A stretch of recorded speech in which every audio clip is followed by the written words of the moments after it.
Dr. Nana, and my co-host is Dr. Chris. Hi. Our topic for today is centered on healthcare system in Nigeria. With that, we have a special guest to the show. So let me bring in our special guest. So, Mr. Jonathan Kadiri. We have a special guest to the show, Mr. Jonathan Kadiri. Mr. Jonathan Kadiri holds a master's degree in biochemistry from the great University of Ibadan. Of course, here in the US, he holds a BSN in nursing. He is the relief supervisor at University of Texas Health Center, Texas, where he currently resides. So welcome to the show, Mr. Jonathan. We are so blessed to have you because this topic really resonates with us and what is happening in Nigeria and what is happening in the world.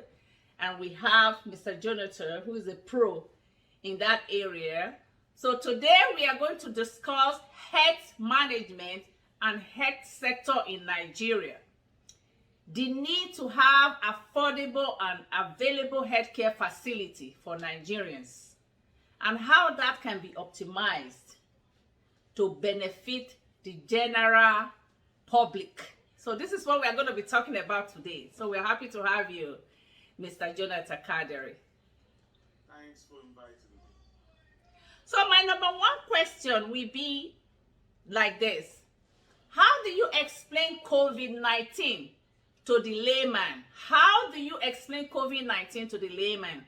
Because I've seen how so many people are posting pictures in the social media of their sick parents or brothers and sisters.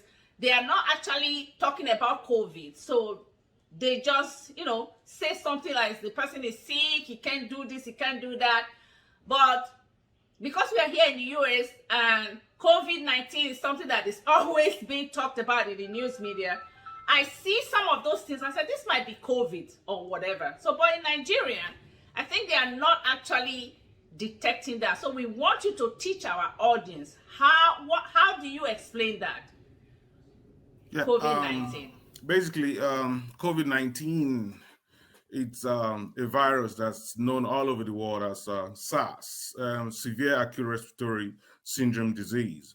Actually, it's the virus that actually causes the COVID. But now, since you said I should explain in the layman aspect, it will be difficult for me. But as a layman, you just have to tell them that it's just like regular flu.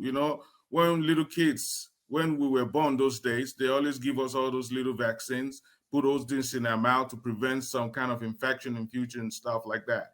So COVID just came from nowhere. We know that COVID-19 is a zoonotic virus, meaning came from animal to man. So therefore, especially during the cold season, that COVID is actively very, very rampant. People who are so-called layman or whatever, they don't believe in COVID, but there is a name given to it. It's just that it's a virus that make you sick, and actually the kind of sickness is different. It affects your respiratory because that's where the name is generated from. SARS, COVID-2. Severe acute respiratory syndrome. So it's just that there is COVID. The most important thing is to protect yourself. It's just like regular bacteria affecting you when you were little kids. So this is virus affecting you. But the only difference is that this thing can kill you instantly, if depending on your immunity. So I don't know if a layman will understand what I just said, Absolutely, Mr. Kadiri. I'm grateful for the explanation you have put forward because, as you know, this is our target audience for this program is mainly Nigerians. And I will say this much. In Nigeria, many of the people have likened COVID to just bad flu. And some suggested that COVID is not able to survive hot environments. Despite the available information that current rapid mutation of Omicron is born from Africa, South Africa, basically. You know, how true is it that COVID is not able to survive in hot environment like Africa, in particular Nigeria, the tropics? Yeah, like I said, it's just like a regular flu. The if you look at the structural dynamics of COVID, of a virus, a typical one, they can only survive when they are attached to their host. And what makes them survive is the environment. And what kind of environment? The cold environment.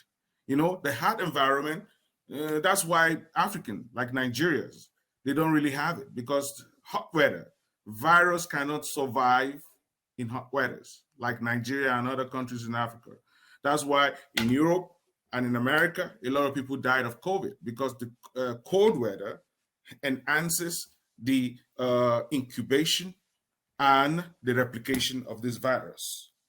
So it is true that COVID rarely survives in a very hot weather because COVID, I mean, the virus COVID cannot just do anything on its own. It has to bind with a host, and that is you and I. Then, if the weather is not favorable, then what happens? It dies. It dies So off, yeah. Africans have that advantage because we have more hot weather compared to the Western world like Europe and America. Okay, so if that is true, JJ, why is it that there's a mutation of Omicron from Africa, basically, in South Africa? Yeah, the mutation only exists after there is a bind. I mean, the virus bind to you. When it binds to you, so for the virus to be able to survive, it has to gradually or to mutate.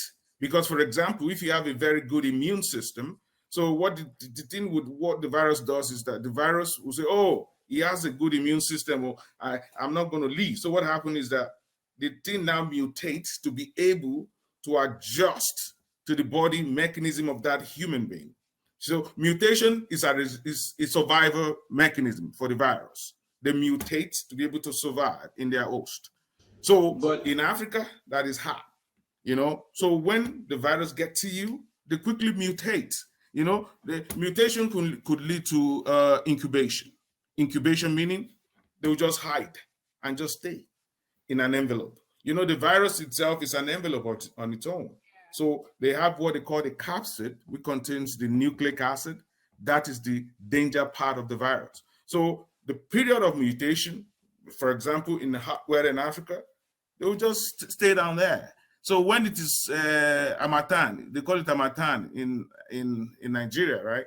So what happened is that they will now shield off the envelope and now try to replicate in the capsid, you know, replicate in the capsid, then now do their damages. so this explains why some Nigerians still die of the COVID thing. Without Correct. knowing it's Correct. COVID or something. Given that, why should the ordinary Nigerian take COVID seriously? They should, because that's why if the Nigerian government would try to test a lot of Nigerians, they will see that a lot of them have the COVID in them. They have COVID in them, but they might not have symptoms. They have COVID in them because the COVID are basically going through incubation, hiding. So because they have it in their system but no symptoms, you think, "Oh no, I don't have anything." Go and do a test. You find that your test will say positive to COVID, but you might not have symptoms. That's why some individuals do not have symptoms. But at a point in time when your immunity is down and the weather is favorable, they now come out and destroy. Oh. So every Nigerian, don't say because it's hot, so the COVID will not do anything to me. The thing might be hiding in your body. You know, the most important thing is that they get hooked to their host. They try to mutate and incubate, hide, you know. Then when the weather is better, the thing now opens up Try. and starts translating. then Thank they hit you you, hard. Thank you Mr. for Kadiri. that. This is That is very very clear. important, yeah. I will now go to your area of specialization because I know you are in the emergency training room with a lot of nurses under you. This COVID, you will agree with me, has taken a toll on so many people, in particular young adults, and it's affecting many people in their psyche. People have been locked down for so long. For most of us who live in the pandemic, live through the pandemic, it's been reported variously that the disease and the lockdowns have taken its toll on people's psyche. In particular, the youth and the young ones, like I said before. And so, they are not used to, many people like our kids of less than 18 years who are not used to solitary lives. It's taking a toll on them. There has been reported of children taking drastic actions, some of them killing themselves variously because of the effect of this on their emotion, the psyche, the solitary life that we have got to get used to within the last 2 years. So, Mr. Kadiri, I know you work in the emergency room and I've witnessed firsthand the effect of COVID on people's mind and health because you train workers who are always in the front line, right? What can you advise on maintaining sound mind medically and maintaining sanity in the era of COVID-19? Okay, specifically in Nigeria, right? Yes. Or Generally. generally Okay. around the world. Okay, Well, basically, through it. what you have just said, it happens to everybody, whether you're in Nigeria, anywhere in the world. You found out that many of our social outing has been cut down. People don't go out anymore because they're scared one person is going to give them COVID and stuff like that. So what happens? That result into isolation. You isolate yourself.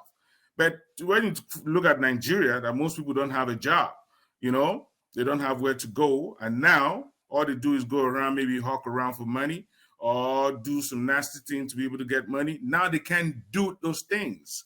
So it actually affects their mental psyche. You know, isolation will affect your mental psyche. And when you talk about mental psyche, you're talking about depression. And depression will eventually lead to what they call suicidal ideation. Because when you're mental, because you can go out, going out may make you have some fun. Hang around with friends, maybe go to the club or go to the shopping place and stuff like that. Now that you don't have that ability to do that, not that you don't have the ability, because you're scared that you're going to get infected with COVID and stuff like that. So you stay home. That is isolation. Now, isolation will affect your mental psyche, and that is depression. So depression will eventually lead to suicidal ideation. So suicidal ideation you might decide to just go out one day and jump off the bridge. So because the mind, the way it thinks, you know, in psych, we say hallucination, auditory or visual hallucination. Something like something is talking into my head, telling me to jump. Something is telling me in my head I should kill myself. You know, that's when your mental status is being distorted. And the things started gradually, for the fact that you can't go out and have some fun. That's what you used to. Now you sit down at home. Even there's no light. It's even worse in Africa. You can't watch TV because there's no light. You understand what I'm saying? You can't go to the supermarket to go get something to eat. You just manage whatever you have. Maybe you go once a week. So it affects your mental psyche, which is depression, which can lead to suicidal ideation, and eventually, you know, somebody might decide to kill themselves. So the only thing they can do is government would have to, you know, or if you are rich, buy a generator so that you can have something to watch at home, you know, socialize with your friends and family and stuff. If not, a lot of people will die, even in Africa, you know.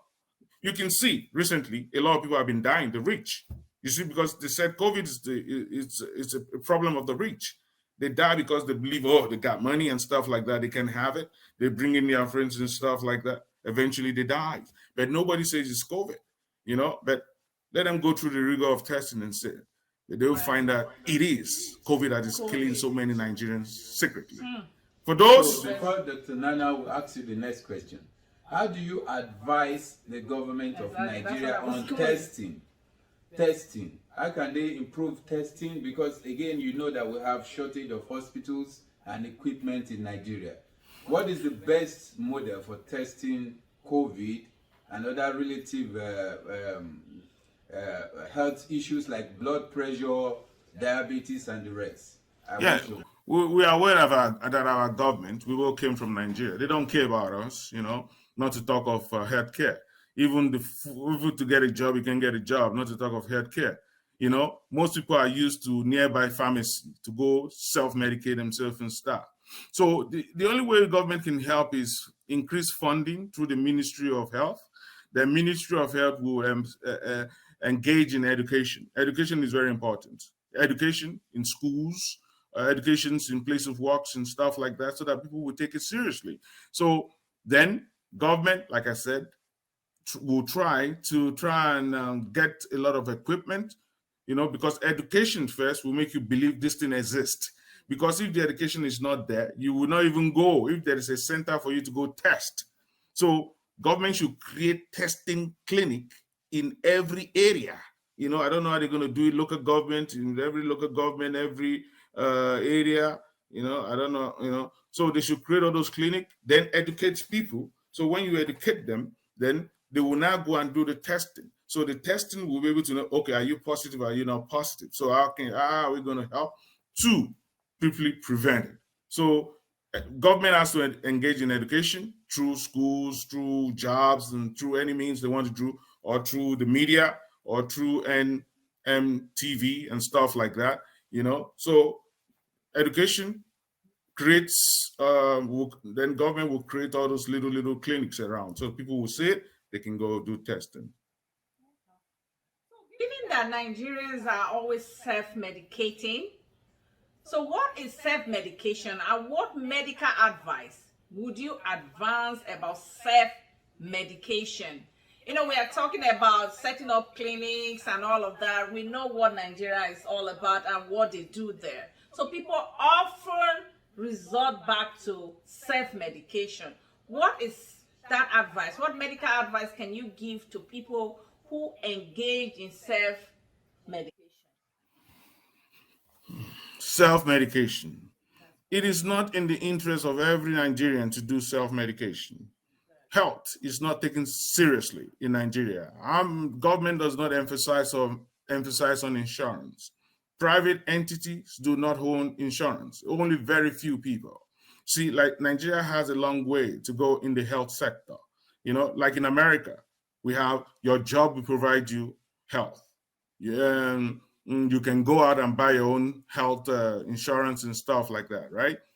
But in Nigeria, except your father works with states or federal governments. I remember those days. My father worked with federal government, University of Ibadan.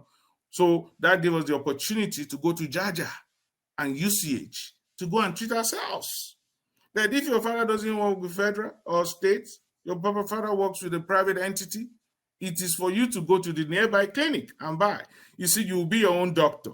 Because normally a doctor has to tell you, oh, this is the problem, then write a prescription. But in Africa, because they can afford to see a doctor, and the population of Nigeria is over 200 million. How many doctors do we have? Brained. You guys? No, we can hear Is you. there any We can technical hear you. glitch? Just put it so they can see you more. We can hear you, JJ. We can hear you. Go ahead. We can hear you. You can't hear us? You cannot hear us? Oh, no, the thing, you guys disappeared. Oh, okay. No, I No, we wanted just to put focus you. on you. Oh, Focus the camera sorry. on you. Yes, Sorry. I focused Okay, the camera. so like I said, poverty and lack of insurance is causing people to go and buy their own medication. And at the end of the day, where do you get this medication from? From Abba? Fake medication. Recently, the government invaded some places in Onitsha and found that those medications were made locally over there with not regulated components. Now that collects bribe from all these Igbo guys and stuff like that. That's why people will go to a nearby something and buy Tylenol and buy the fake ones and die, because they don't have insurance. The doctors are very few. Over 200 million. How many doctors do you have? Brain drain has taken everybody away. Who wants to stay and collect 50,000 naira as a doctor? Huh? Nobody wants to do that. If they had the opportunity to go to Russia, they go to China, they go to the United States and Britain and stuff. So Nigeria, the government has a lot to do. The government has a lot to do. Yeah? Man, it's just so pathetic. It's sickening, Mr. Kadiri, that Nigeria, you and I grew up in Ibadan, and we used to know what UCA. In fact, you went into sciences because of the level of medical expertise that we had in Nigeria. I'm sure. I remember when we were growing up, why you had to do sciences. Why somebody like me chose to do sciences. It was science. And all of a sudden, everything is gone down the drain. They say brain drain. What happened to Nigeria? How did we get here? What can we do? What do you think the citizens can do? Aside the government, who are the organizations? Because recently, I know I've been talking about, because the reason why sometimes we talk about church is not like we want to talk about it, but because every sphere of life in Nigeria is surrounded around the men and women in the church who they listen to. So we were talking to them, since they have so much money in their coffers, why can't they invest in health sector? And so, Mr. Kadiri, do you believe people like all these GOs and the pastors, variously, that have made money from being pastors and pastors, whatever they are, entrepreneurs, can they invest into health sector? And do you think the money is too much, or is too they can't have the level of money needed to invest into health sector? Do you think so? Yeah, like, you know, somebody said it, that apart from the government, this richest entity in Nigeria are the churches in Nigeria, or the Pentecostal churches. Those churches got a lot of money.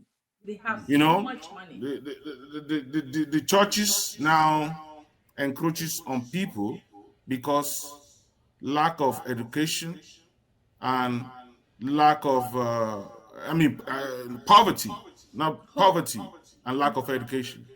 The government cannot provide for you. You can't go to hospital. So when your GO says, don't worry, God will heal you, come, they will go.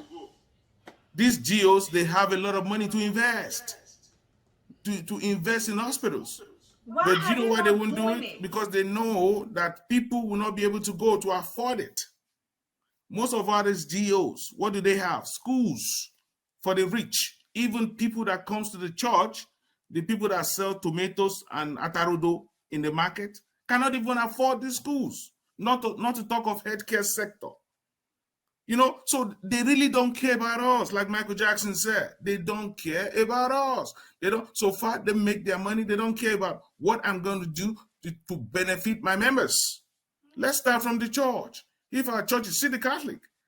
Everywhere you go, Catholic, they always have their churches. They have their clinics. The best clinics in Nigeria are owned by Catholics. You understand what I'm saying? But all these GOs, all these so-called, I don't want to come names and stuff, they don't care. Because they know their members, only 20% of their members can afford it. So why would I set up something that I know at the end of the day, I'm not going to make money? So that's it. It's all about money. They have the money to help Nigeria. And this money are being collected from members and stuff like that, you know? And sometimes government give them money so that they won't turn their members against them, you know? So we just don't care about ourselves, you know? May God help us, you know? So, because, the essence of this program actually is to, bring out solutions. Because I have done my research and I have seen that to have an urgent care center, how easy it is for you to just walk into an urgent care center here in the US. Because urgent care centers is in between the ER and going to doctor's offices.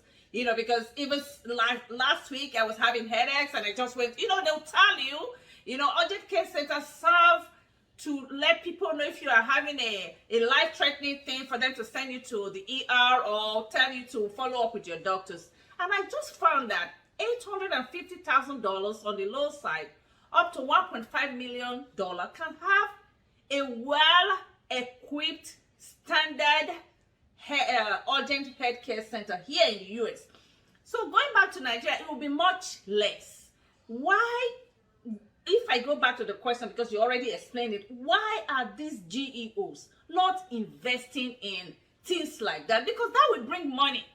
That's a lot of money. Why do they think that it's not okay to invest in such healthcare facilities? Yeah, like I've answered the question initially. I told you one, we are very lucky. Our environment is so dirty in Nigeria. So because of that, dirty environment too, you have an advantage for that. It boosts your immunity. With dirty environment, your immunity increases. So because of that, how many times do people get sick in Nigeria? It's only maybe you have a headache or you have malaria. You understand? So we thank God for the environmental factor as it relates to Nigeria, that people don't really get sick. The few ones that really get sick, they don't have the money. For example, you have a respiratory problem. Respiratory problem is very expensive to treat. And you are not a rich man. Even our president will travel to America for a medical checkup. Just ordinary medical checkup. Why can't we have a standard hospital that we can trust our own doctors so that we can go there as president, as governors, as a woman on the street, But one, we don't trust our practitioners. But when they get here, they become the best. We don't give them the opportunity. We don't encourage them. We don't set up hospitals because the country is like a business enterprise. Nobody really want to care. So far they have the money to travel abroad, they don't care about building any hospitals. Man, it's just I don't know. It's so emotional sometimes when I think about how Nigerian leaders and religious leaders are just have refused to do what they're supposed to do to help the people and help their own. It's crazy. And so I want to deviate a little bit, JJ. You and I are Nigerians. You can hear me, right? Yes. All right. So as you know, most people in Nigeria are not able to afford the Western health care.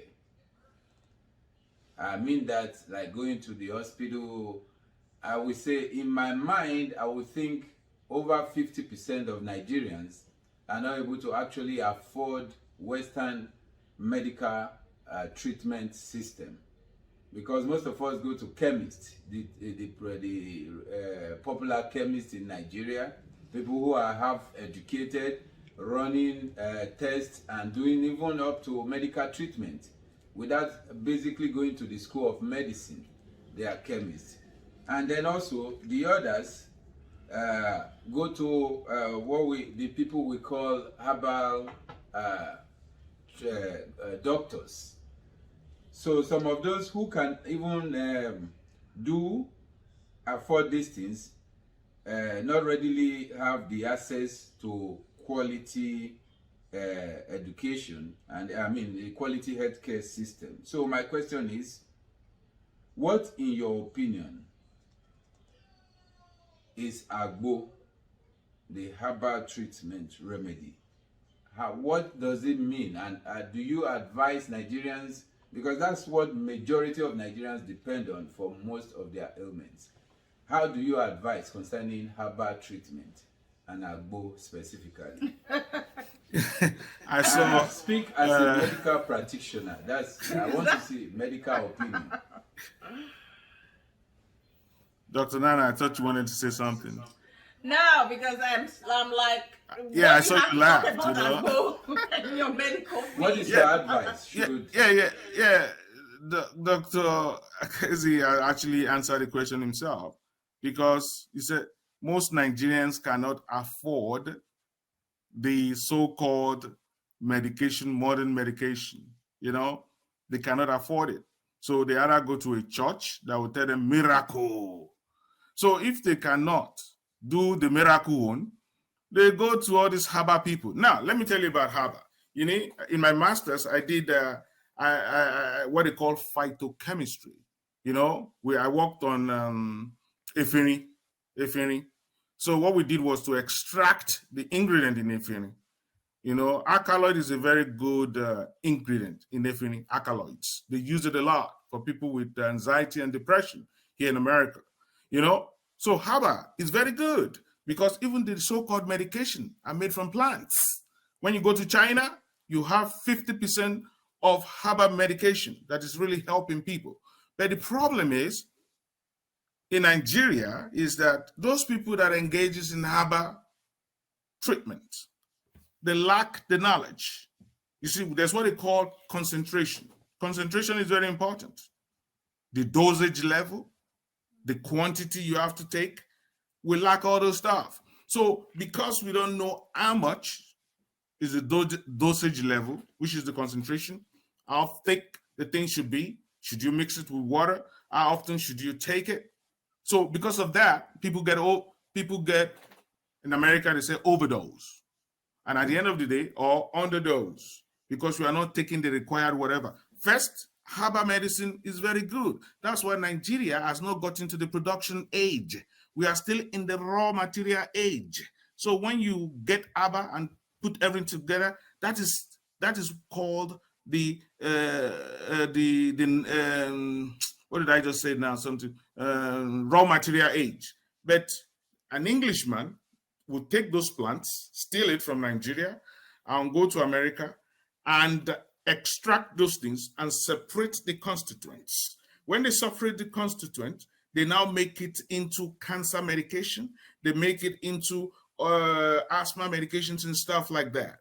But because we don't have the knowledge to do all that, you know, so we'll go to the Agbo people and buy those things. We take, because we are not taking it as we're supposed to take it. And when you overdose, you become an addict, and it's not going to help you.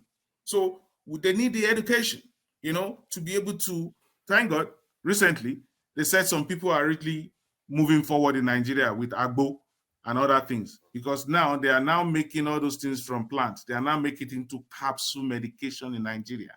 I don't know if you guys are aware of that. Yes, you know, absolutely. Because I remember when I was in Nigeria, I was a fan of Agbo too. You know, Yes. You know, I don't want to get a little bit whatever. Now we take Agbo to make us strong. You know all those things. I remember. You know, to kill the jadi. When you have so much sugar in your body, you take the Agbo to kill the jadi. And when the jadi goes, that means say, okay, you're a strong man. Then you know what I'm saying. Right. And it did work. You know, it did work. You know. Round up, because we don't want to keep him too much. To round up, I don't want to give up hope, because there's really no reason to give up hope when we know that the situation can be better in Nigeria. With the monies that is available in Nigeria, how can you actually advise outside the government? You know, private people, how can they go into this healthcare? Do they need to be doctors? With my research here, I know that you don't have to be a medical doctor to invest in medical field. How can you advise them? Is because it's important. The reason why people are not comfortable going back home or going home is because there are no facilities that are affordable. Because I have a friend who went to Nigeria, and she said she was almost so embarrassed because she went to one of the hospitals. One of the children were having issues, and they were asking her for 300,000 naira, and she just came back from the US. She didn't plan for things like that. So it's almost like an embarrassment that you came back from you just came back from US, and to run a test on your child, you cannot bring out 500,000 naira. So the thing is, like, it's very expensive, like Turkish hospitals there in Abuja. So how can you advise the regular people who have money to invest in healthcare? So please talk to them about that. Yeah, you know, most people, like most Nigerians would say, oh, we need road for transportation, we need water to drink, we need electricity. Yes, it is good, but healthcare is another important area. You understand what I'm saying? It is. And the rich, like Tony Elumelu, Dangote, or Tedola, they knows all these things. But why are they not investing in it? Because they can, and their children can run overseas and do checkup every day. Like you just said now, in Abuja, just to run a test, 300,000. When Average Nigerians are collecting 60,000 a month, 80,000 a month. So if somebody who is a driver or even lecturers, I don't know how much they even collect now, the so-called lecturers that are like God when we're in the university those days, I don't know how much they collect. Can they afford to pay 300,000 for a blood test alone? That is the reason why they don't want to go into that. Because they know that average Nigerians cannot afford the prices. So, because they are selfish, they are businessmen, they are selfish, all they care is about Benjamins to make their money. But it can be subsidized. Like in America, if you don't have a job, nothing, there is Medicaid. You know, where you can just go, so far you can prove no job or whatever, there is history, they can trace your history and say no job. Free health, even surgery, free, everything. But Nigerians, they don't, everything's all about money. Everything's all about money. So the rich guys that you just talked about now, they don't want to invest in it because they know it's not going to profit them at all. So instead, they would diverse into investments. You know, investment, people putting money, the raw cash. That is how people make money in Nigeria. Turning in 1 naira into 2 naira, you know, helping other sectors. You know, revolving cash. That's how they make money. But healthcare that is so powerful in America, people make a lot of money in healthcare because it's government funded, government assisted. So far you have your insurance and also the private sector too, you know, because you are paying every month. You won't get sick every month, you know. So I don't know. It's just so the government should and the private sector should look into this, you know. And you know, I know poverty is a big problem. I know poverty is a big problem. You know, I agree with you. As we finally, this is going to be continuous discussion. I know you are in the field. Today we are a little bit rigid. The next time we are going to be freestyle, so we discuss generally. Now, my last question to you. We recently saw viral videos of some countries recruiting Nigerian medical practitioners en masse, in particular countries of Asian origin. How did this make you feel as a medical professional and someone who, like me, grew up in Ibadan, where UCH was the standard, and even some foreigners used to visit UCH for best trained medical hands? How did we get here, Mr. Kadiri? What can the authorities do to mitigate escalation of this ongoing deterioration of the health sector in Nigeria? Funding. That is the only way. The government should focus on. The last time they asked the president about the economy, the president was talking about agriculture. You see the age where we are? Yeah, agriculture, yes. But when we are at the level of agriculture, Nigeria can never be progress. When Western world are talking about production, we are still in raw material. So the government are not actually focusing on healthcare. They are not, it's not, nobody ever talked about it. No president ever said, oh, emphasis on healthcare, this and this. So the government first must have sympathy for the dying people of Nigeria. So if that sympathy is there, because if you are sick now and it's difficult for them to fly you overseas, especially when the coronavirus was there, when Nigerians were grounded, that you can't come to the US, you can go to Europe and stuff like that. Just imagine that, you know? So, like the president has the monoclonal antibiotics to prevent coronavirus because he has the money. I mean, not in Nigerian money and stuff like that.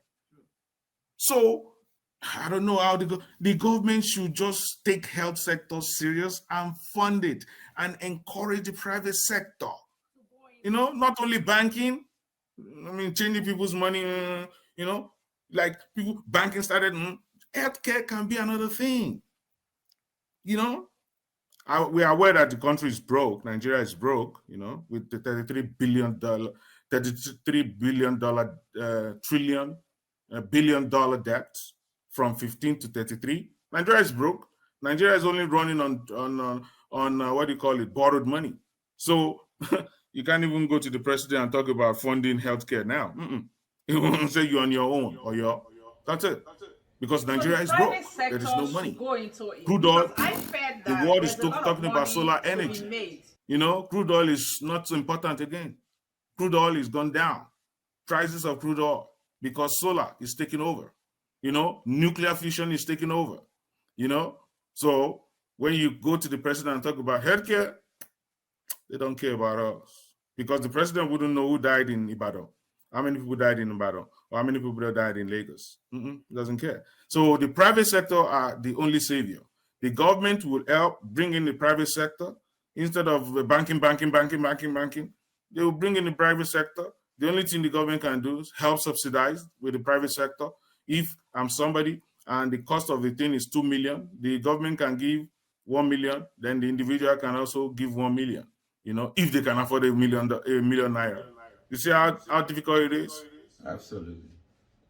Thank you, Mr. Kadiri, for joining us today. I know we still have a long way to go in this discussion, and we are going to continue.